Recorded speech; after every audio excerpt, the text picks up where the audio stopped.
তোরা কে কোথায় আছিস? এই গরিবের বাচ্চা চোরমুলাকে বেঁধে রাখ, সকালেই ওর একটা ব্যবস্থা করতেছি আমি। মুলা, তুমি প্রত্যেকদিন আমার সাথে খেলা করতে আসবে তো? হ্যাঁ, আমি প্রত্যেকদিন তোমার সাথে খেলা করতে আসব। মুলা, আজকে অনেক খেলেছি, এখন বাড়ি যেতে হবে। তুমি থাকো, আমি যাই। আচ্ছা যাও তাহলে, কালকে আবার এসো। এটা তো টমেটোর মালা, ভুলে ফেলে গেছে। এটা ফেরত দিতে হবে, তবে এখন নয়রাতে দিয়ে আসবো। ও অনেক খুশি হবে। বাবা, আমার গলার মালাটি খুঁজে পাচ্ছি না। এত টাকার মালাটা কোথায় হারালি? নাকি চুরি হয়ে গেছে? সত্যি করে বল, সারাদিন কার সাথে ছিলি? মুলার সাথে। তাহলে ওই গরিবের বাচ্চা মুলাই এই মালা চুরি করেছে। রাতে আসা কি ঠিক হলো? কেউ যদি দেখে ফেলে? না, ভয় পাওয়া যাবে না। সামনে গিয়ে টমেটোকে ডাক দেই। টমেটো, এই দেখো তোমার মালা।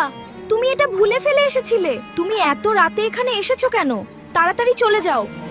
এটাই তাহলে সেই গরিবের বাচ্চা মুলা চোর? তুই তাহলে আমার মেয়ের মালাটি চুরি করেছিস? না, আমি চুরি করিনি। তোরা কে কোথায় আছিস? এই গরিবের বাচ্চা চোরমুলাকে বেঁধে রাখ, সকালেই ওর একটা ব্যবস্থা করতেছি আমি। তোমার মুলা আমার মেয়ের দামি মালাটি চুরি করেছে, আর আমার এলাকায় চোরের কোনো জায়গা নেই। তোমাদেরকে এই গ্রাম থেকে বেরিয়ে যেতে হবে।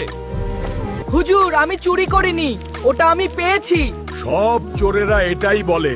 বলো মা, তুমি কি ওই মুলাকে চেনো?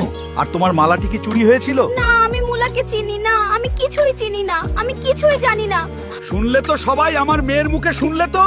ওই চোরকে আমার মেয়ে চেনে না, আর ওই আমার মেয়ের মালাটি চুরি করেছিল। ওদেরকে আমার এই এলাকা থেকে বের করে দাও, আর যেন কোনোদিন ওদের এই এলাকায় না দেখি। টমেটো, তুমি আমার সাথে বেইমানি করেছো। আমাকে আর আমার পরিবারকে এই গ্রাম ছাড়া করেছো। এর ফল ভালো হবে না। আমি আবার একদিন ফিরে আসবো এই গ্রামে, আর এই সব কিছুরই প্রতিশোধ নিব। কেউই ছাড় পাবে না। বন্ধুরা, মুলা কি পারবে বড় হয়ে তার সাথে হয়ে যাওয়া অন্যায়ের প্রতিশোধ নিতে? কি হবে পরের পর্বে দেখতে চাইলে কমেন্টে লেখো পার্ট 2।